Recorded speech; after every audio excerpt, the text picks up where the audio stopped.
नमस्कार विद्यार्थी मित्रांनो, KTHM ई लर्निंग या प्लॅटफॉर्मवर मी कांचन शेटे तुम्हा सर्वांचे स्वागत करते.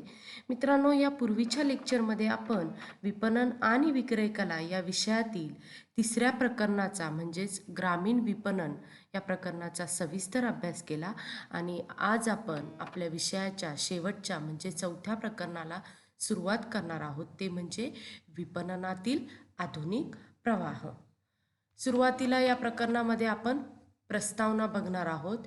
त्यानंतर डिजिटल किंवा अंकात्मक विपणन किंवा इंटरनेटद्वारे केले जाणारे विपणन याचा अर्थ, त्याच्या फायदे व मर्यादा यांचा अभ्यास करणार आहोत.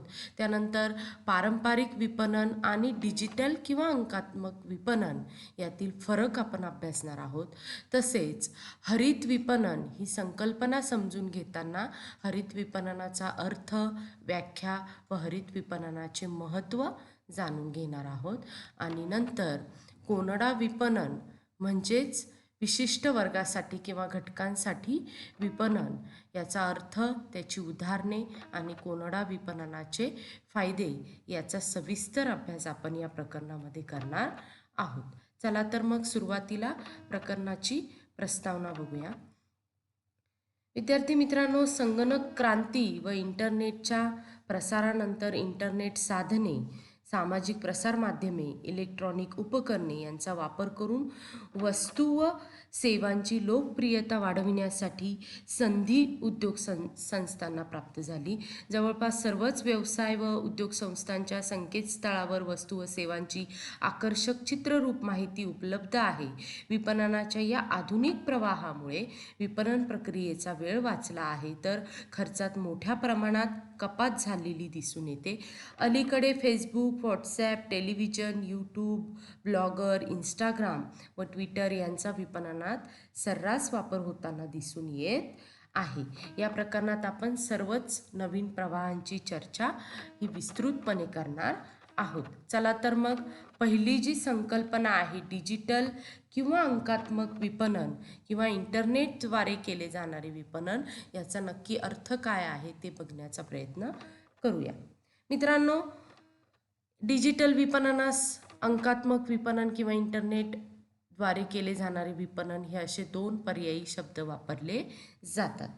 सन 2070 नंतरच्या काळात याची सुरुवात झालेली दिसून येते, परंतु आजच्या अत्याधुनिक संगणक व इंटरनेट प्रणालीत विविध सोयी असल्याने विपणनाची प्रक्रिया चांगल्या पद्धतीने पार पाडली जाते. यामध्ये तंत्रज्ञानाच्या विविध पद्धतींचा वापर करून ग्राहकांशी थेट संपर्क केला जातो. या पद्धतीच्या विपणनामुळे नवीन वस्तू अथवा सेवाही बाजारात सहजपणे आणता येतात. या प्रकारात मोबाईल, टेलिव्हिजन, व्हॉट्सअपचा सुद्धा वापर केला जातो. विविध इलेक्ट्रॉनिक्स उपकरणांद्वारे येथे विपणन प्रक्रिया पार पाडली जाते. उपयोगाची तंत्रे, सर्च इंजिन, ईमेल, सामाजिक प्रसारमाध्यमे यांचा वापर करून डिजिटल विपणन करू शकतात. यासाठी व्यवसाय संस्था स्वतःचे माध्यम अथवा शुल्क भरून एखादे माध्यम वापरू शकते. ऑनलाईन पद्धतीचा वापर करून संभाव्य ग्राहकांकडे पोहोचण्याचा प्रयत्न केला जातो. यामध्ये व्यवस्थितपणे नियोजन करून आपल्या उद्योगपूर्तीकडे व्यवसाय संस्था सहज पोहोचू शकतात. सामाजिक प्रसारमाध्यमांचा वापर किती व कसा करायचा, इंटरनेट तसेच यूट्यूबद्वारा जाहिरात सर्व बाबी विचारात घेतल्या जातात. यानंतर आता आपण या डिजिटल किंवा अंकात्मक विपणनाचे फायदे बघणार आहोत. चला तर मग डिजिटल विपणनाचा पहिला फायदा आहे तो म्हणजे डिजिटल विपणनामुळे व्यवसाय संस्थेला मोठी अथवा जागतिक स्तरावरील भौगोलिक प्रदेश बाजारपेठ म्हणून उपलब्ध होऊ शकतो. त्यानंतर या पद्धतीच्या विपणनामुळे विपणन खर्चात बचत होते. त्यानंतर पुढचा फायदा आहे विक्री संबंधी माहिती नीट जपून ठेवली जाते व त्याचा योग्य वेळी वापर करता येतो. तसेच या ठिकाणी वैयक्तिक माहिती उपलब्ध होऊ शकते व त्यानुसार विक्री करता येते. आणि पाचवा फायदा आहे तो म्हणजे डिजिटल विपणनामुळे ग्राहकांशी थेट संवाद साधला जातो. त्यांच्या शंकांचे निरसन करून त्यांना वस्तूंची विक्री करता येते. यानंतर आता आपण डिजिटल विपणनाचे किंवा अंकात्मक विपणनाच्या मर्यादा किंवा तोटे बघूया. मित्रांनो, या विपणनामुळे कधीकधी ग्राहकांची फसवणूक होऊ शकते. तसेच संज्ञापनात भाषेचा अडसर या विपणनामुळे प्राप्त होतो. इंटरनेट अथवा मोबाईलची आवश्यकता या विपणनासाठी आवश्यक असते, ही एक मर्यादा सांगता येईल. त्यानंतर डिजिटल विपणनाच्या आक्रमक विपणनामुळे ग्राहक वर्ग नाराज होत असतो. तसेच पुढचा तोटा आहे पूर्णपणे तंत्रज्ञानावर हे विपणन अवलंबून आहे. त्यानंतर शेवटचा तोटा आहे तो म्हणजे या विपणनामुळे जागतिक बाजारपेठेस तोंड द्यावे लागते. आता यानंतर आपण पारंपरिक विपणन आणि डिजिटल विपणन यातील फरक बघूया. मित्रांनो, पारंपरिक विपणन पद्धतीत जाहिरात, विक्री प्रतिनिधी यांचा वापर केला जातो. तसे डिजिटल विपणनात इंटरनेट, सामाजिक प्रसारमाध्यमे यांचा वापर केला जातो. पारंपरिक विपणनाचा दुसरा मुद्दा आहे तो म्हणजे पारंपरिक विपणनात अतिशय मर्यादित व लेखी संज्ञापन होते आणि डिजिटल विपणनात अतिशय आकर्षक संज्ञापन होऊ शकते. यानंतर तिसरा फरकाचा मुद्दा आहे तो म्हणजे पारंपरिक विपणनात जास्त खर्च येतो किंवा होतो आणि डिजिटल विपणनात खर्चात बचत होते. त्यानंतर पारंपरिक विपणनात मर्यादित बाजारपेठेत प्रवेश करता येतो, तसेच डिजिटल विपणनात जागतिक स्तरावर सहज जाता येते, कोठेही पोहोचता येते. आणि पारंपरिक विपणन करण्यासाठी माध्यमांचे जे प्रकार आहेत ते म्हणजे टी व्ही, वर्तमानपत्रे, रेडिओ किंवा मासिके. तसे डिजिटल विपणन यासाठी प्रसारमाध्यमे आहे, सामाजिक प्रसारमाध्यमे ज्याला आपण सोशल नेटवर्किंग असे म्हणतो. तर ते internet, mobile, WhatsApp, YouTube, LinkedIn, Twitter इत्यादी असे आहेत. यानंतर आता आपण हरित विपणन ही संकल्पना समजून घेण्याचा प्रयत्न करूया, त्याचा अर्थ आपण बघूया.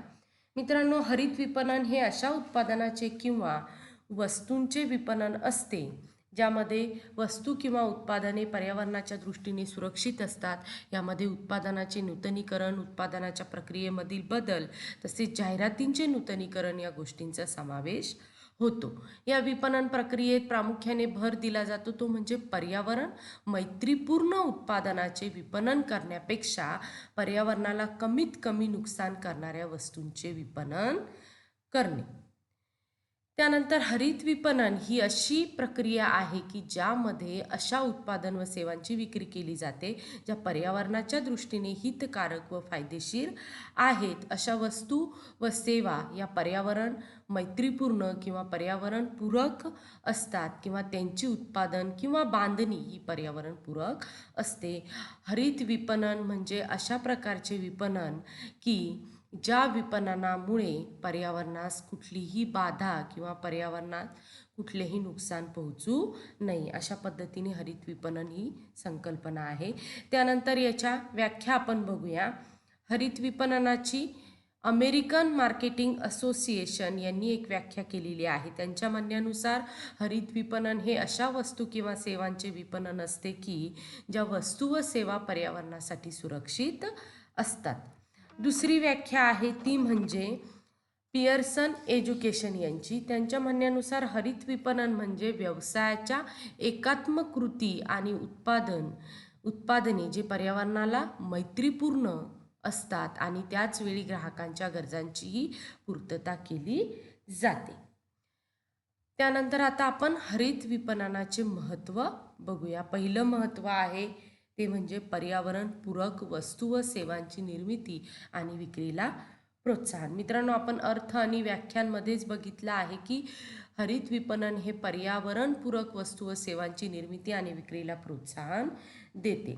सातत्याने वाढणाऱ्या उपभोगामुळे उत्पादन करणाऱ्या औद्योगिकीकरणामध्ये मोठ्या प्रमाणावर वाढ होत आहे. यामुळे नैसर्गिक पर्यावरण प्रदूषित होत आहे.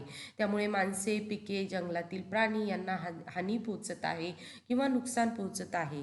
संसाधने मर्यादित व मानवी गरजा अमर्यादित झाल्या आहेत. त्यामुळे संसाधनांचा कार्यक्षम वापर व्हावा, दुरुपयोग किंवा अपव्यय होऊ नये आणि निर्माण होणाऱ्या वस्तू व सेवा यांचे विपणन यातून पर्यावरणाची हानी होऊ नये म्हणून हरित विपणन महत्त्वाचे आहे. यानंतर पुढचा फायदा आहे तो म्हणजे सामाजिक जबाबदारी. मित्रांनो, विपणनकर्त्यांची पर्यावरण व समाजाबद्दलची जी जबाबदारी आहे ती हरित विपणनामुळे निर्माण होत आहे. तिसरा महत्त्व आहे ते म्हणजे ग्राहकांची पर्यावरणाबद्दलची जागरूकता.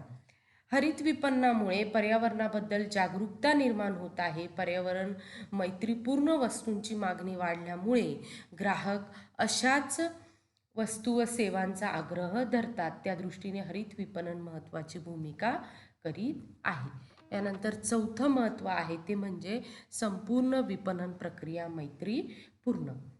हरित विपणनामुळे पर्यावरण मैत्रीपूर्ण उत्पादनाबरोबरच विपणन प्रक्रियेच्या प्रत्येक टप्प्यावर पर्यावरण संरक्षणाचा विचार केला जातो. उदाहरणार्थ, उत्पादनासाठी मालाचा वापर, उत्पादन प्रक्रिया, उत्पादनाची बांधणी व त्याचे वितरण, जाहिरात, वाहतूक अशा पद्धतीने हरित विपणनाचे हे महत्त्व आपल्याला सांगता येईल. यानंतर आता आपण कोनडा विपणन अर्थात विशिष्ट वर्गासाठी किंवा घटकांसाठी विपणन या संकल्पनेचा अर्थ बघूया. मित्रांनो, या विपणन प्रकारात विशिष्ट ग्राहक वर्ग अथवा ग्राहक प्रकार लक्षात घेऊन विपणन डावपेच आखले जातात. हे विपणन सर्वांसाठी नसते. याचा संबंध विशिष्ट स्थान, बाजार, देश, ग्राहक वर्ग, विशिष्ट उत्सव, प्रसंग असे मुद्दे विचारात घेऊन वस्तू अथवा सेवांचे विपणन नियोजन केले जाते. हे करीत असताना विपणन व्यवस्थापक अतिशय नियोजनपूर्वक विचार करून बाजार विपणन प्रक्रिया राबवित असतो. आता ह्या कोनडा विपणन किंवा विशिष्ट वर्गासाठी घटकांसाठी विपणन या संकल्पनेची उदाहरणे आपण समजून घेऊया.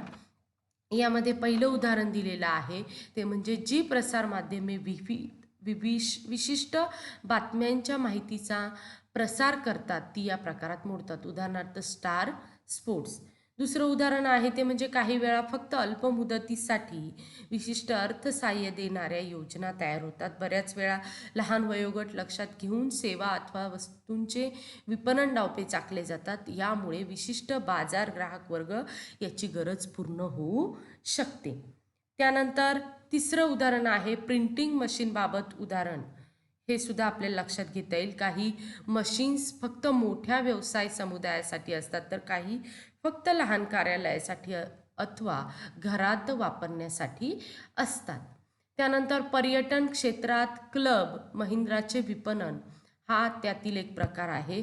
त्यानंतर एखाद्या वेळी केवळ आरोग्याच्या सेवांची माहिती दिली जाते. त्यात वजन कमी करणे, उंची वाढविणे, मदत करणे हा प्रकार विशिष्ट हेतू विपणनात मोडतो. अशा पद्धतीने ही कोनडा विपणनाची किंवा विशिष्ट वर्गासाठी घटकांसाठी असलेल्या विपणनाची उदाहरणे आहेत. यानंतर आता आपण कोनडा विपणनाचे फायदे बघूया.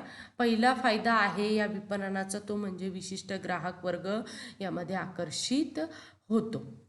दुसरा फायदा आहे ग्राहकांच्या गरजेप्रमाणे वस्तू व सेवा तयार करता येतात. तिसरा फायदा आहे तो म्हणजे वस्तूचा आकार, रंग, वजन यात योग्य तो बदल करता येतो. चौथा फायदा आहे व्यापार चिन्ह अथवा ब्रँड सर्वांसमोर पोहोचतो.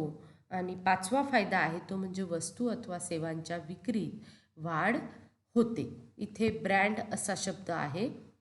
अशा पद्धतीने आपण कोनडा विपणन, हरित विपणन, डिजिटल किंवा अंकात्मक विपणन या 3 संकल्पनांचा अभ्यास केला. यानंतर आपण ई विपणन ही संकल्पना सविस्तर समजून घेणार आहोत. इथेच थांबूया. धन्यवाद.